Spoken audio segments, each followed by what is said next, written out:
Well, I've arrived out on site. I have everything hung up the tree. There's not as much snow in here. I thought I was going to have to wade through some snow. I put my good spikes on, and I didn't think I'd need my winter boots, so that's good. There is some snow over there which I've put in a bucket. I'm going to do a base in here for the fire. Let's put those around that way. I don't want those to roll around too much. First thing I'm going to need is a good cup of tea. Right, as always, there's a lot of snow in the ground, so as always, whatever fire you build it up on a platform there. So, right, let me get sorted. Right, so today's plan is fairly simple. Come out to the forest, have a sit down, basically get away from the world for a little bit, have a campfire. I haven't done this for a while. As I always say, every time before you light a fire, you know you're going to put it out. Half a bucket of snow there, or a third of a bucket of snow. That's my fire bucket that lives out here. So in the kelly kettle, what I've put is a pile of wood pellets in the bottom. There's, I still have loads of those I want to get rid of. Some little wood offcuts. I've got loads. I've got more wood pellets left over. I've got more chunks of wood, so I'm going to get a brew going. And then when I finish the brew, what I'm going to do is tip out the fire onto the logs there and get a proper fire going. But first things first, get the priorities right. Let's get a brew on. Yeah.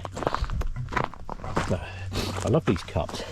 Whoever came up with this little insulated mouth guard thing on there, that's pure genius. Absolute pure genius. It really is. So I'm going to put that on there. I'm not sure if that'll stay on there. It might. Let's give that a go. Yeah. So what I'll do, I'll see if I can get this. That's a little tippy on there. I haven't got this bench set up very well. I haven't got it set up very well at all, actually. Let's see if I can turn that log around. There we go. That's a bit better. Look at that. Perfect. Right. So.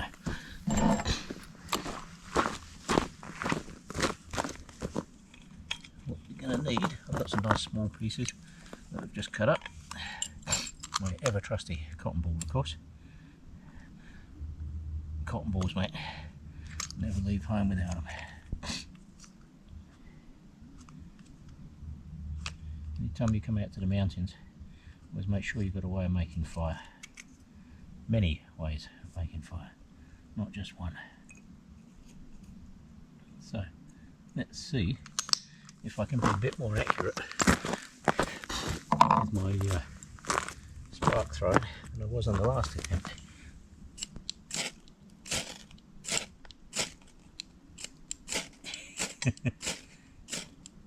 Go on, right there. Let's fluff that up a bit. I don't like to fluff them up too much because then they burn too quick. Oh, did we get you? Yeah, we did. Right. Let's get some of these nice little pieces on here.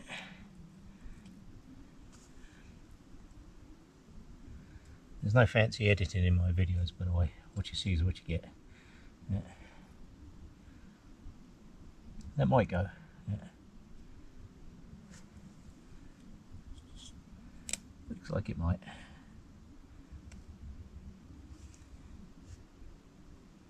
Maybe. Thinking about it.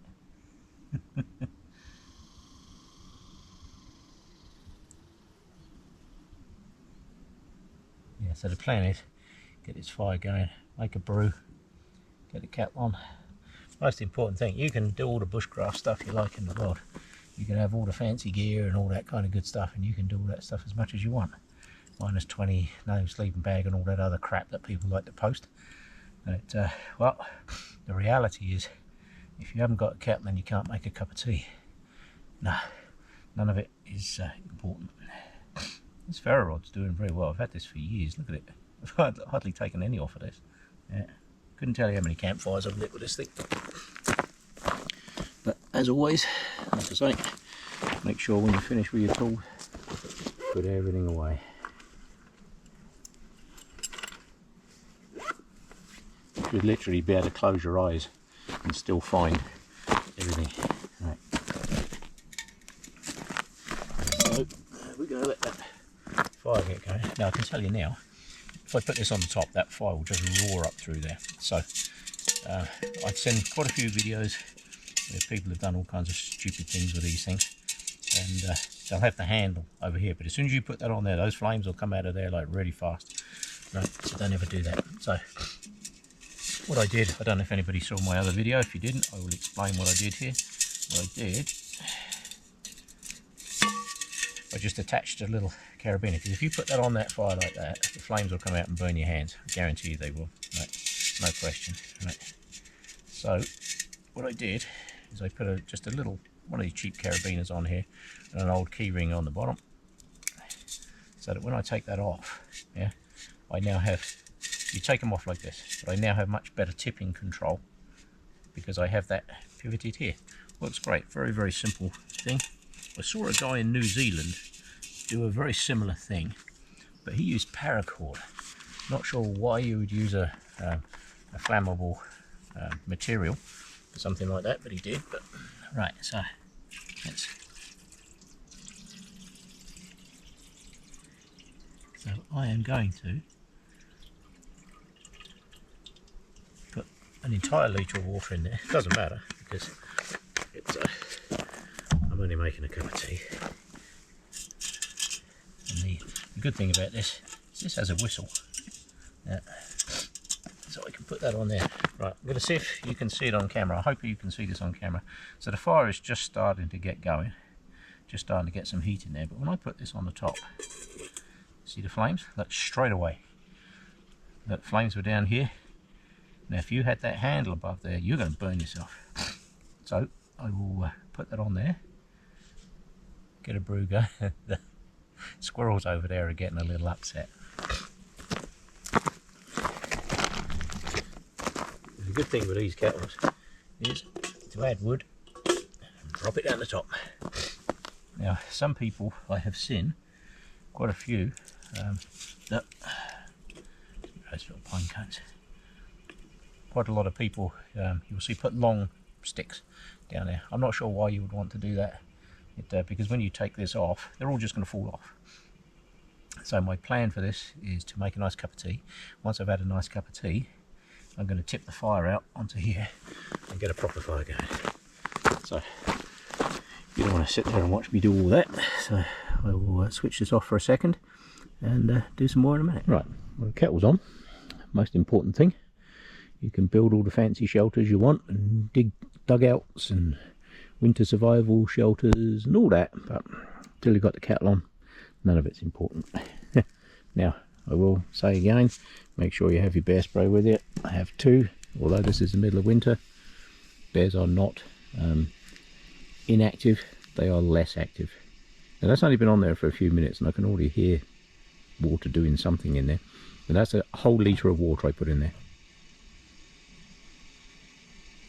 See if you can hear that. I don't know if you can. Hear that already? Literally, that's only been on there a couple of minutes. Yeah.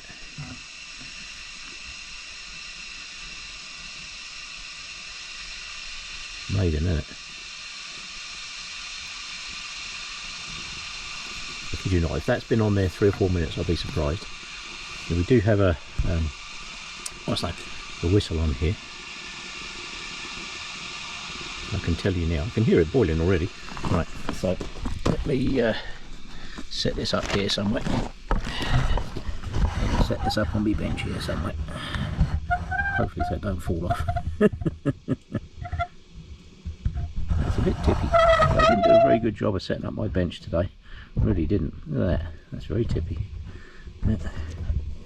Oh well, I didn't bring a tripod with me today, so.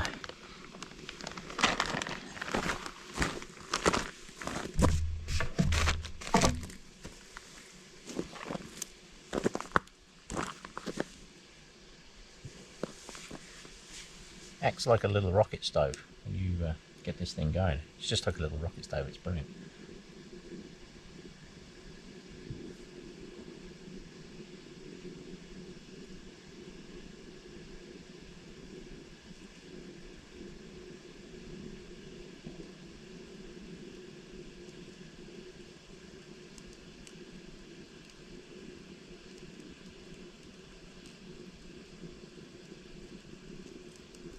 water's already bubbling in there, I can hear it. Yeah. Now, I didn't bring any milk with me today. Although it's a reasonable temperature, it would have survived, but I don't like that powdered milk crap.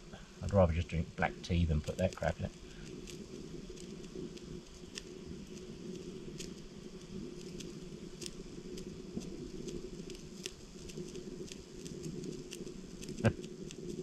That is boiling quick. Do you know what? That is boiling pretty much as quick as my kettle does at home. Yeah.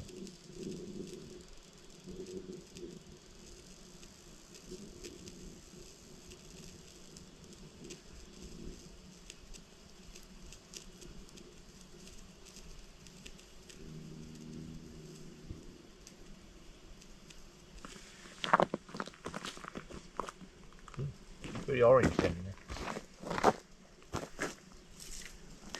I am going to need a pokey stick to do this. Now the other reason that I have it set up the way I have it is because this is where the fire is, obviously, in the bottom here, and it's preheating the logs that are underneath it. That little bit of warmth making a difference.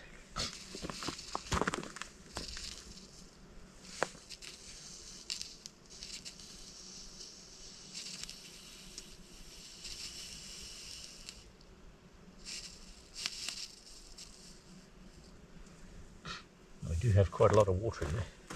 Let's make sure that bung's not too tight. I better take that out easy.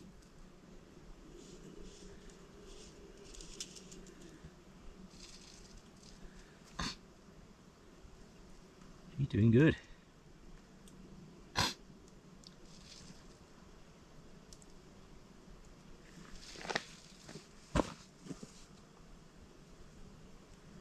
Looks like a little rocket stove. It's actually brilliant. Yeah. I've got pine tar on my hands already. There's a fresh tree down over here. Like I've said in some of my other videos, when you get a fresh tree down, grab some of this stuff out the bottom. See all this pink in here? Yeah, that's all your resin. This is at the bottom of the tree. So yeah, that's all resin, that is. So I'm going to use that to get my fire going in a minute.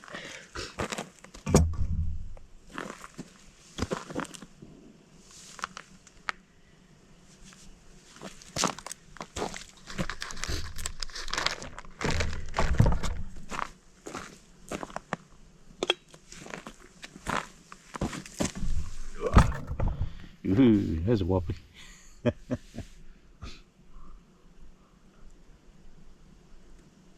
Yeah, I think that, I'm not sure, I think that camera's going to fall off that bench. What I will do is I will go and move it over there somewhere, I think. Oh, there we go.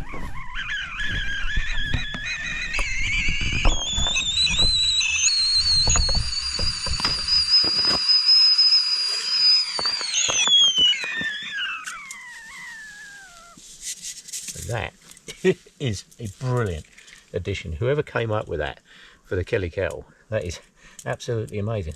So now I can just pick that up like this, pour that in my thing here. Let me turn you around. Yeah, didn't take long to boil at all. And because I got that little chain on there, I can just tip away. Get a brew going. There we go. I'll leave that on there for a minute. I'll have another brew later. So I will leave that water in there. Put the bung in a little bit just to keep some of the heat in.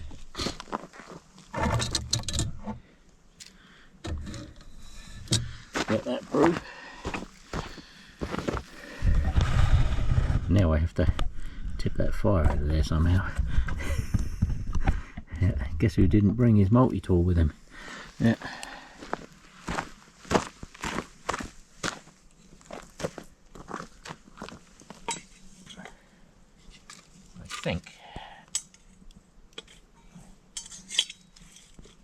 I think that's going to be the best way.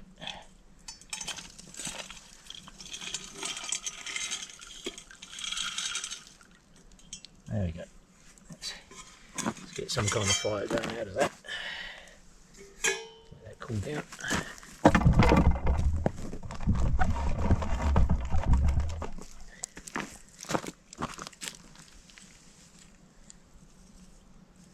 Just use these pieces.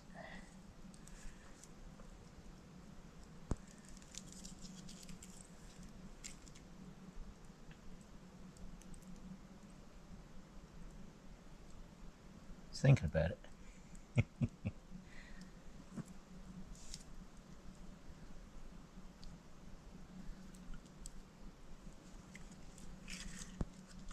These nice resiny pieces are good.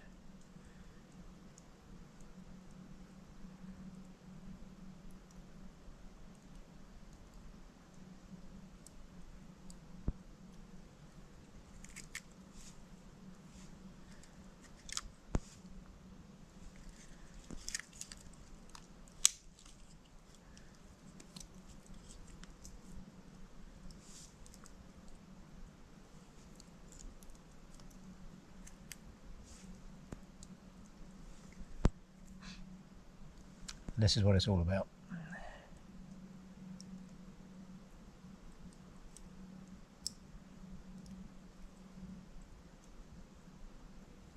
More importantly, my tea's brewing nicely.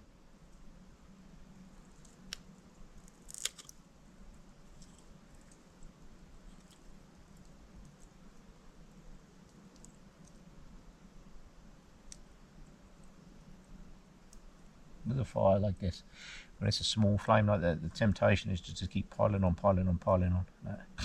Let the fire do the work. If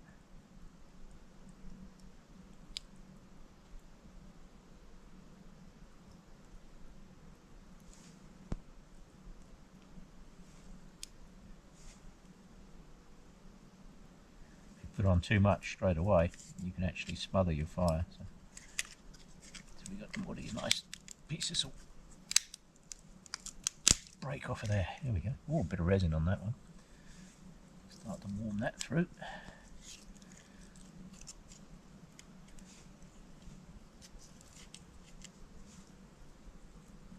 As I've said in some of my other videos, these broken bits out the bottom of trees are absolute godsend when it comes to getting a fire going.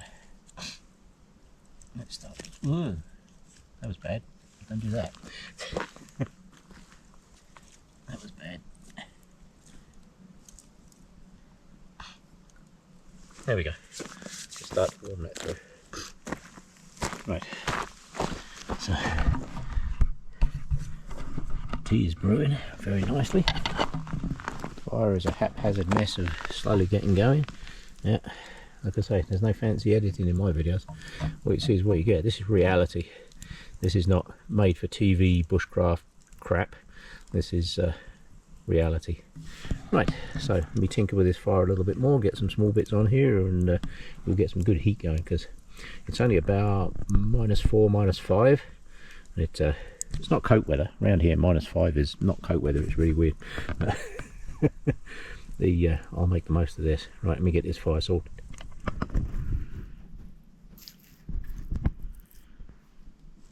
Right. Well,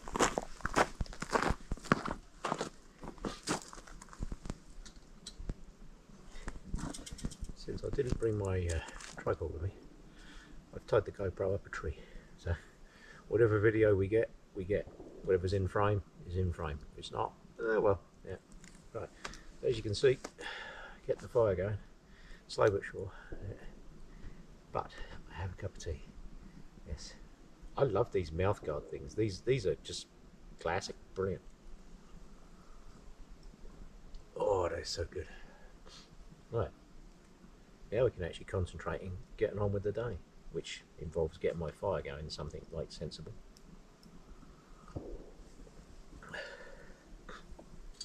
Right. What do we have?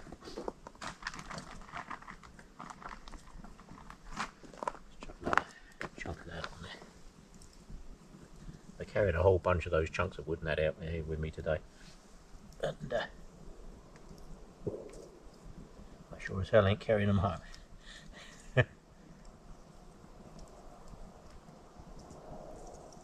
So those and the wood pellets. and all that, they're all getting used up to date. There's a bit of snow in the bottom of here, but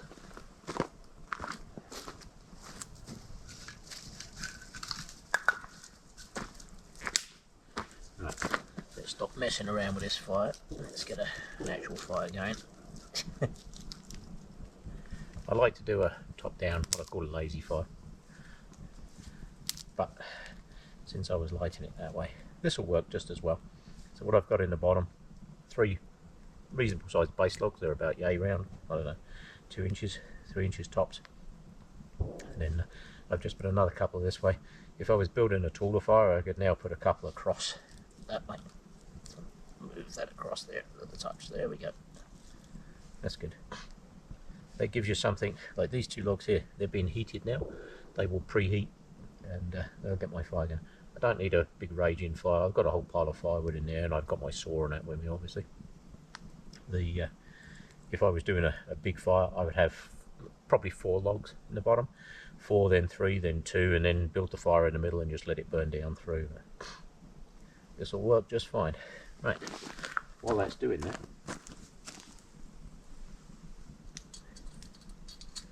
I'll sit here and very much enjoy my tea.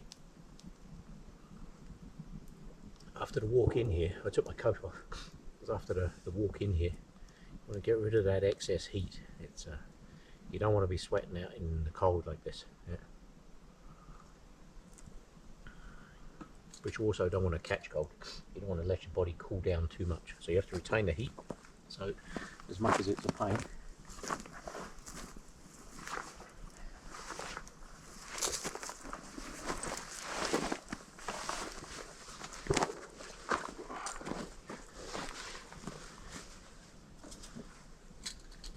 when you're out in the mountains like this doing this stuff,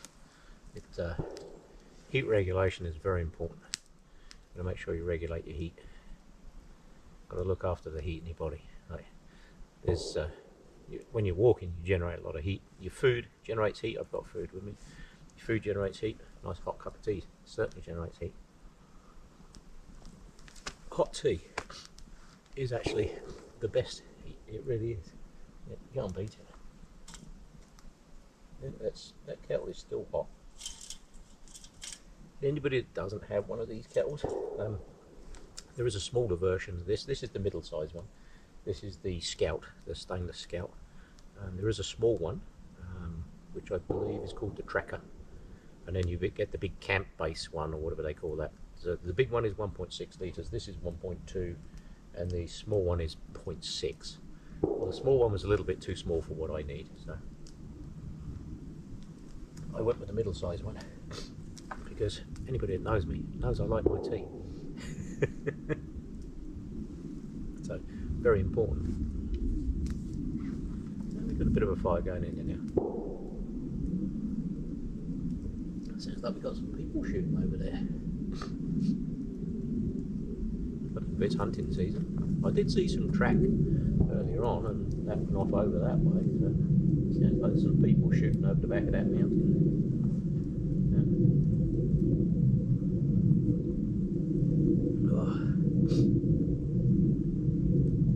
A lot of people come out in the mountains, they do target practice and then out here and that kind of stuff.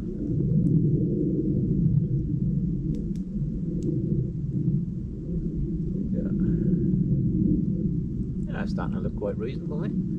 I'll certainly take that.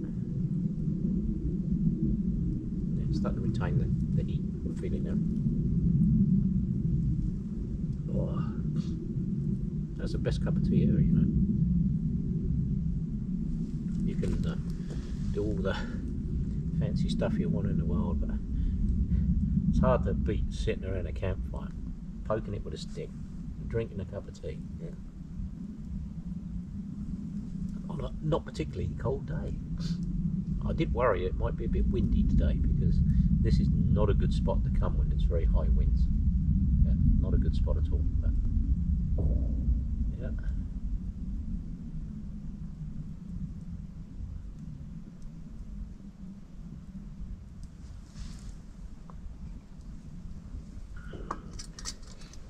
Anybody that also knows me will know that I have a whole load of these wood pellets. I've got a 40-pound bag of these things up there, but I'm trying to get rid of because we just have so many. So they're great for the telly cow, and I will use some up. Right in there. There's not many in there, and I'm not carrying them back. That's all extra weight. Yeah. I don't need to be carrying any extra weight. It's heavy enough coming out here. Yeah. All the crap that I was carrying today, that's probably, that pack with all my gear in the belt, that was probably 30 pounds, maybe 35. Yeah. And that's too much. I don't want to carry all that back.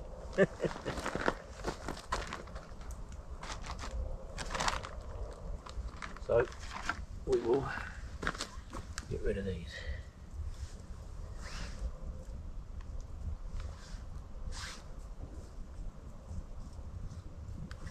Yep. Can't be bad. Right. I will switch this off for a second. Save the battery for a second. You should see how I've got this tied to the tree. I've literally got a strap around the tree and it's just literally dangling, pointing in roughly the right direction. So yeah, hopefully the video comes out okay, but we shall see and go from there, I guess. Well, that was a very nice cup of tea. The fire is kind of getting going. Finally. Yeah.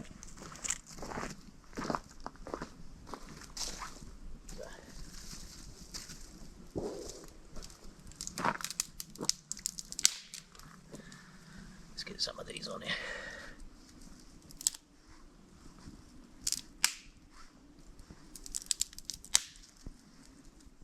Get some of those going crossways now. The advantage of continually interlacing the wood like that is it holds it all together. Yeah. It might flare up a little bit because this stuff's really dry. Yeah. I'll tell you now, it's nice and warm. The logs in the bottom are starting to get going. Some of the embers and that are falling down between the logs. They're starting to get going in the bottom there. Yeah.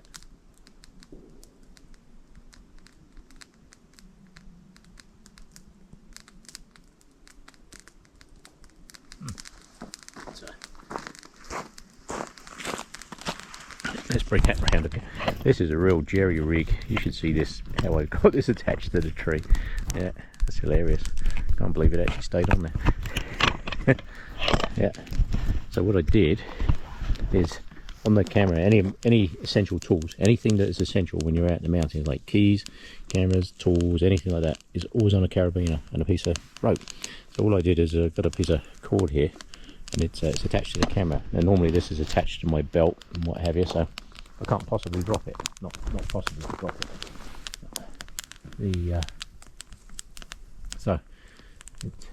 That's the best way to actually do it. Now in the bottom of here, as you can see, it's starting to get down right in the bottom there, starting to get some orange down in the bottom there, so that's good. Yeah, can't get too close to the fire because you'll get a bit upset.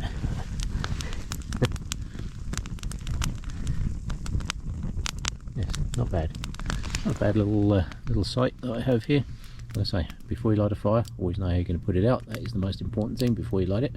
And I've got some snow in the bucket there, and there's a whole pile of snow off to my left here that I can go and get some more. That's not a problem. And I do have the rest of the water that's in the kettle, although I shall be turning some of that into tea in a minute.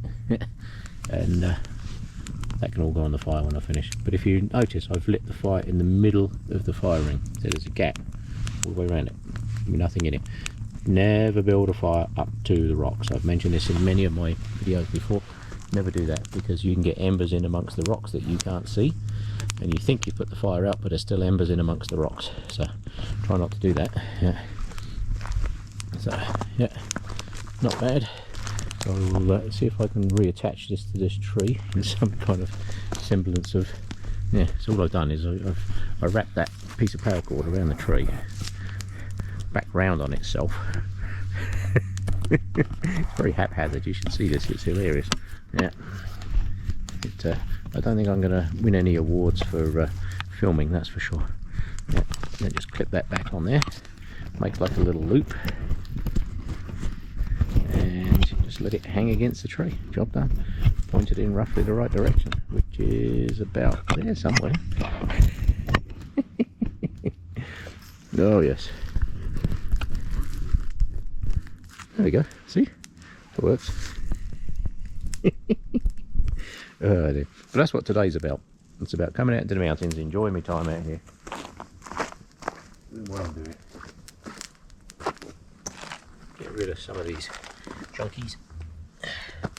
Got loads and loads of these chunkies. These actually burn. These are nice and dry. These are just little bits of wood. Still cut those in there.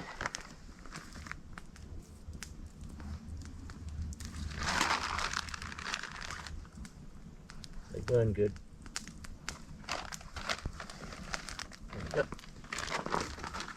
Now, always, if you've got these big Ziplocs with you, keep them. Because if I was in a situation now where I was close to a creek and I needed to put this fire out, I can just go to a creek, fill this up with water. I did it in one of my videos there 2-3 years ago, and you can put a lot of water in one of these. So you put a lot of water in there, dump it on your fire. Don't throw these out. Keep them. Yeah, very handy to keep in your pack for keeping stuff dry. You know, you never ever know when you might need a waterproof container.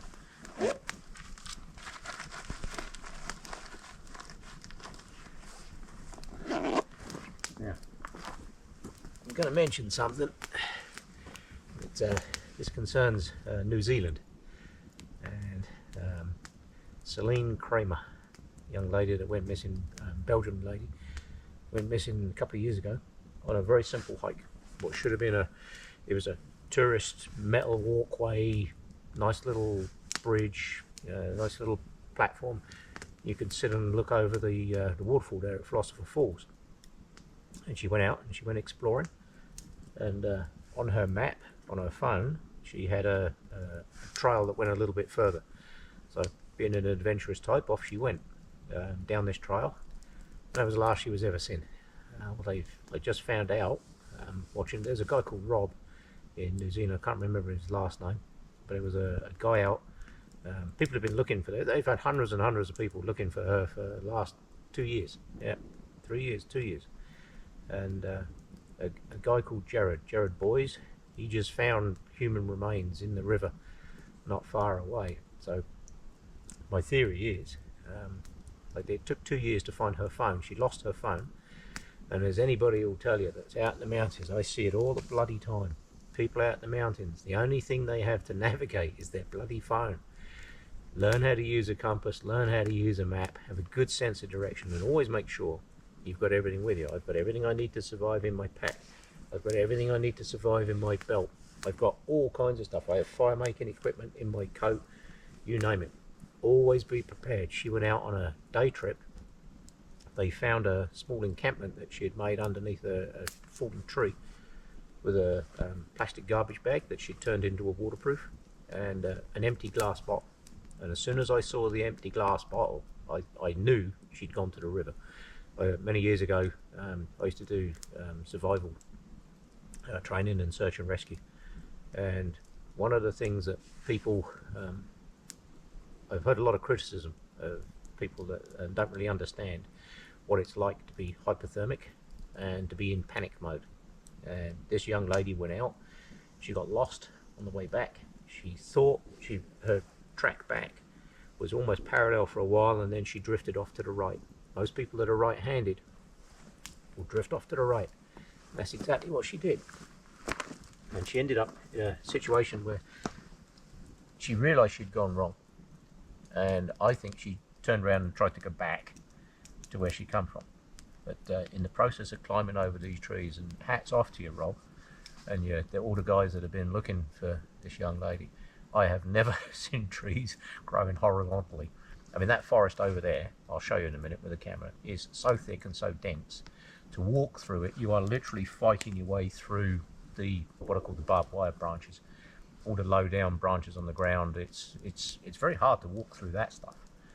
But the stuff that they had out there, I have never ever seen trees growing horizontally and even moving 6 feet. is a huge effort. So she camped out underneath this tree. Obviously it started to get dark. She'd lost her phone, so she lost her only form of communication. She'd lost her only form of maps. Fortunately, she had a bottle of water with her, which she drank. And as soon as they found that empty bottle, I knew she was out of water. And people in panic mode, she'd lived under this tree, she'd stayed under this tree overnight, and I bet you she didn't sleep much because there's a lot of snakes and stuff out there. I bet she didn't sleep much. So she'd have got up in the morning, really tired, hypothermic, no water. The human body and the mind will play tricks on it. And the first thing that you're going to do is you're going to hear water. From where she was, she would have heard water. And she would have gone straight for the water. It's human nature. Forget all this stuff that people think that they would do in those situations. Unless you are very well trained, you're just going to head straight for the water because you are thirsty, you are desperate for a drink. Western people generally are not used to going more than a few hours without some kind of water. Yeah. So if you go a day without water, but once you realise you have no water, then panic sets in. And I've seen people do it. I've seen people do this in various training things that we've done. People go into panic mode literally very, very quickly. It can take literally a matter of 10 minutes. Your mind changes and boom, you're in panic mode. So she was in a rough spot. So off she went to find the water. What happened then, I don't know. She obviously found the water. She got down to the river because these human remains were found downstream, about 2 hours downstream.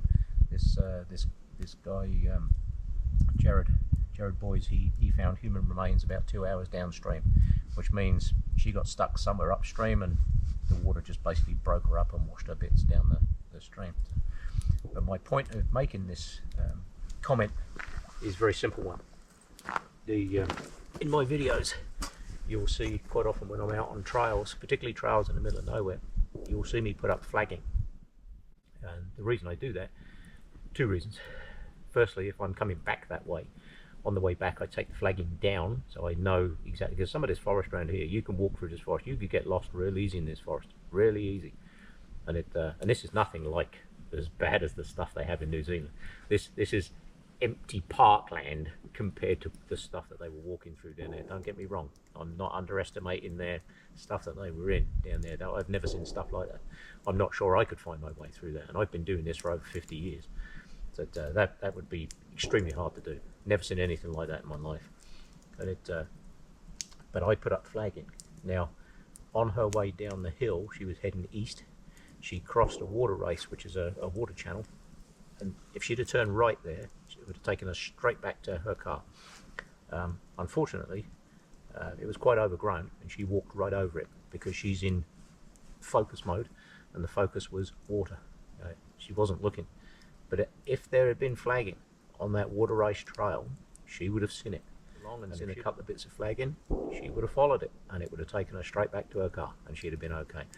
So all these leave no trace people, yes, don't leave garbage and crap all over the show. If I catch people doing that, I get really pissed.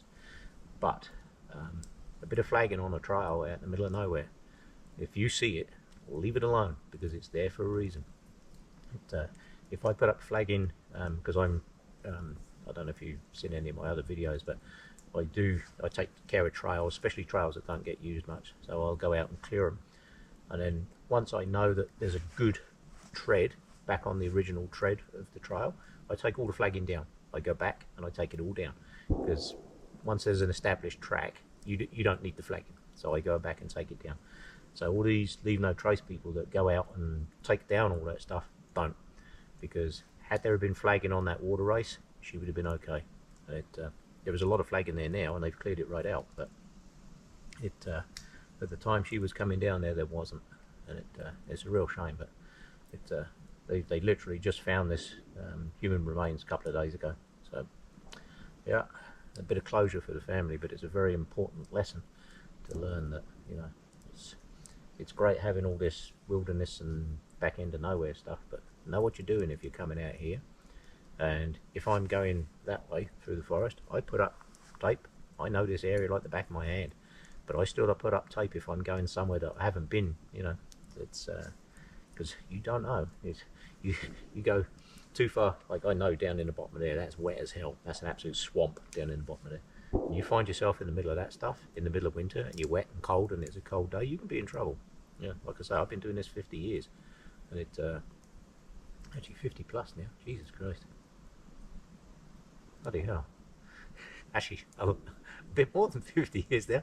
I'm not even going to count. I stopped counting birthdays when I got to about 40. Now I'm actually, Jesus Christ, a couple of months I'm 62. Jesus Christ. Yeah, don't know where the time goes. Either way, getting off topic. Kind of happens. Yeah. So if you see flagging, leave it alone.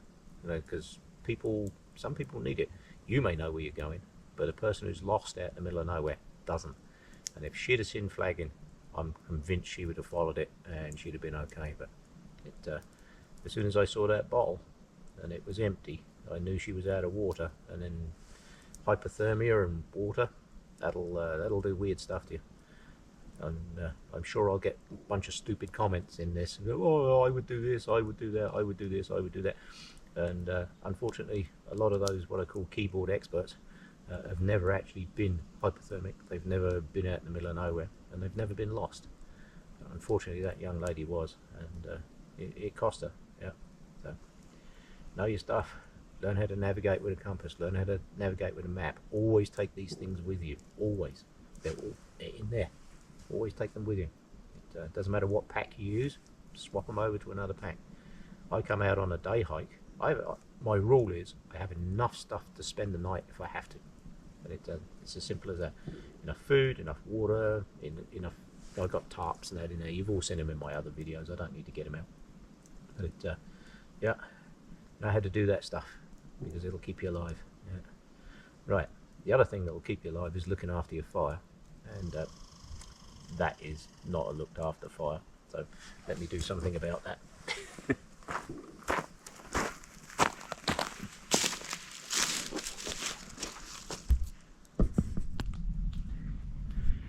Right, so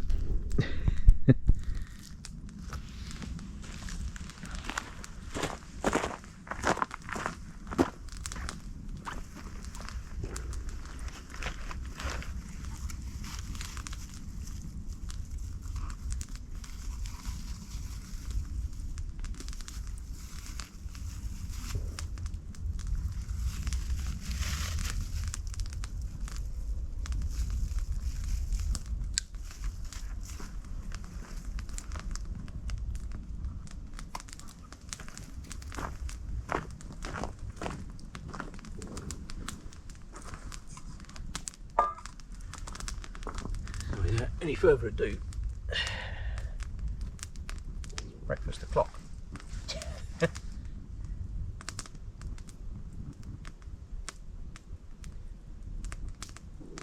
And anybody that knows me will know that my favourite breakfast, sausage rolls. You can cook these things any which way you want, but I can tell you now, cooked on the hot coals on a fire, there's heat on the side here, I'm trying to avoid the flame. They taste so much better.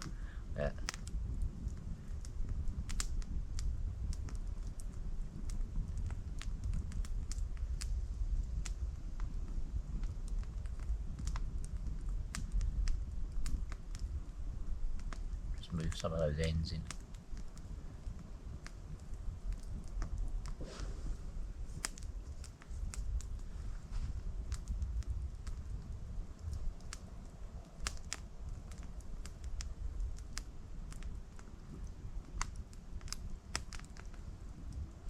Yes, people go out in the middle of nowhere. It's a real shame about that young lady actually. I think she was only 30 something, and she went off for a day trip just up to a waterfall. And there's plenty of places around here, there's hundreds of places around here like that. But you wouldn't think you could go missing just doing something like that. She did. Yeah.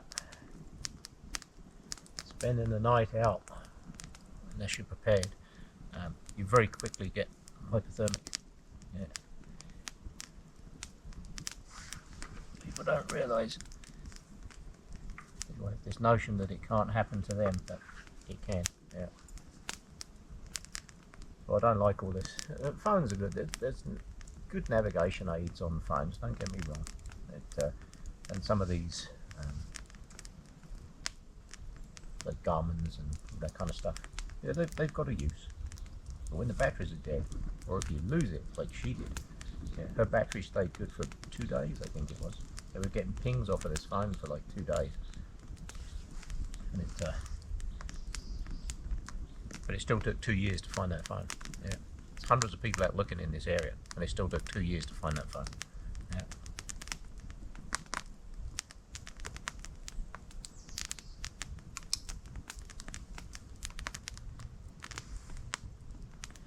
It's impossible to prepare for every eventuality.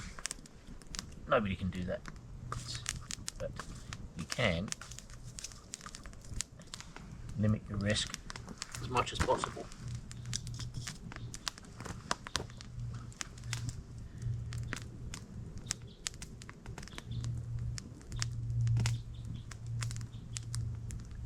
That's a nice sized fire. Some people like huge fires, you know. They make bushcraft videos or, you know, camping videos and that. It's a great big roaring fire. You don't need it. A lot of those things, it's only done for show. You don't need it. Yeah. What you need is nice hot sausage rolls. Getting there.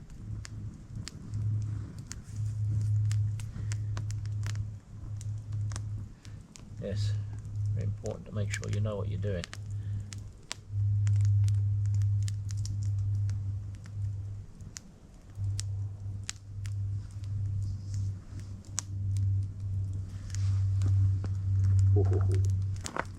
I know what I'm doing. I'm eating a very nice hot sausage roll. Oh, oh, oh. That is so good.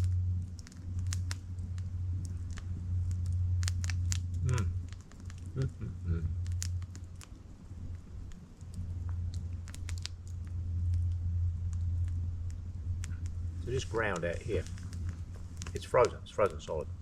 And my feet are cold because I haven't been moving around. But when you're sitting, just do this, keep your toes moving. Keep the circulation going.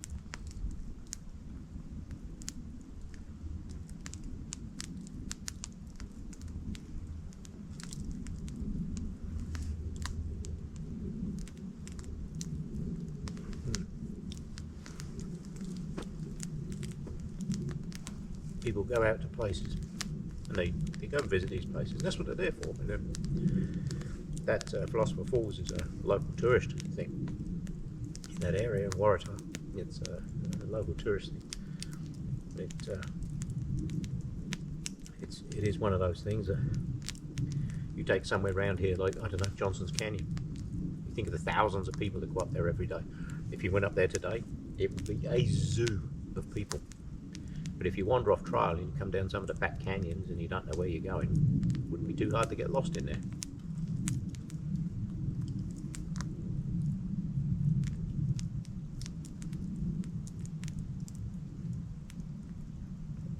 People always think it can't happen to them, but it can.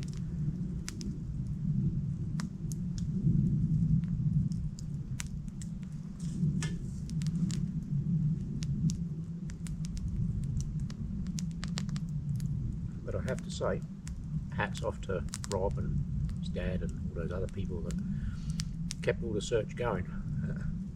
They had hundreds of professional searchers up in there looking for that girl when she went missing. Didn't find a clue, not one clue. Yeah.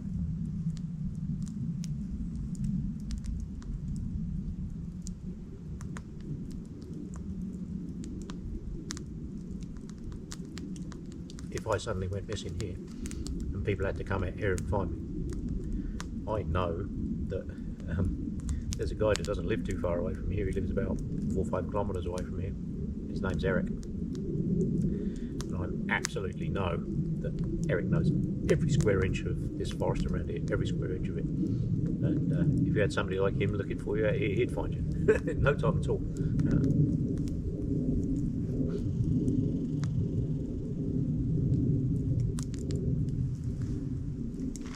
Yep.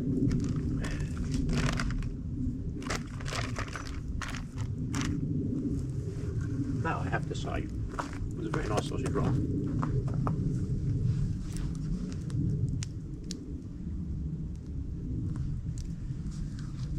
something with these ends. As they burn through all the ends. Move around.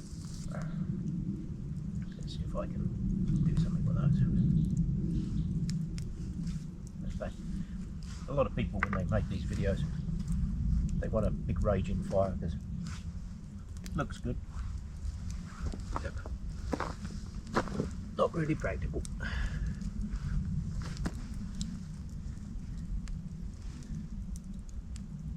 That's a good, it's a hot fire.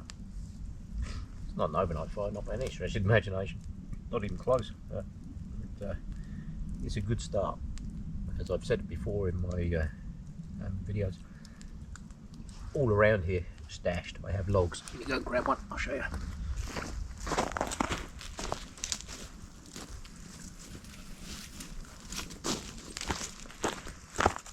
Right.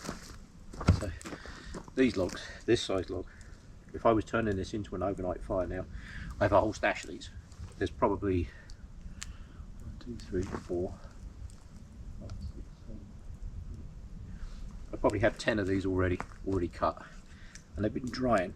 And what you do is you cut them, just lean them up against the tree. So if there's snow on the ground, you know, say the snow was this deep, this piece is still dry. So but if you were turning this into an overnight fire now, just move all those rocks on the front, lay your logs down. Like I say, I've got a good 10 of these things already cut, and they're all nearly nice and dry. I've got them stacked up everywhere. Yeah. Put that one back.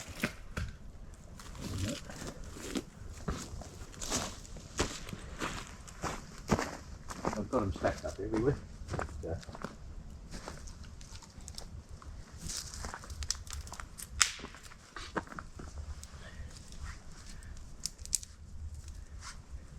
Helps keep them dry. Yeah. And the object of today's exercise is to come out and do absolutely nothing other than have a cup of tea, something to eat, enjoy the fire, and just basically spend the day in the forest. More people should do this. Not necessarily come out and have a fire. If you're going to come out and have a fire, make sure you know what you're doing. Don't just go out in the middle of nowhere and light a bloody fire anyway. This site, although this is a campsite, when I made this site, I dug a hole down to subsoil. I filled it with 5 buckets, 5 of them buckets full of subsoil, like a mineral based subsoil. There was an earthworks kind of piece over here where I could dig some out of a bank. So I dug all that out, I filled it all in, piled it up with rocks. So underneath here, there is nothing that burned underneath here, nothing. Yeah.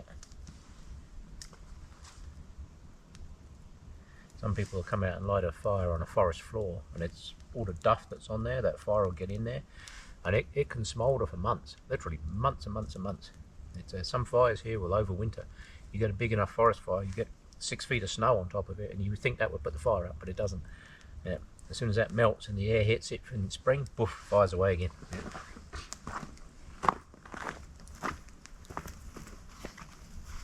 What I do have, tucked away in my bag of goodies, is another sausage roll.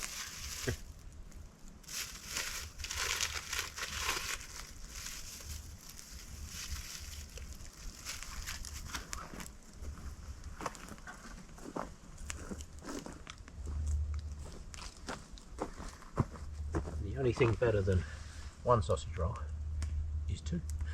I find 2 is usually enough.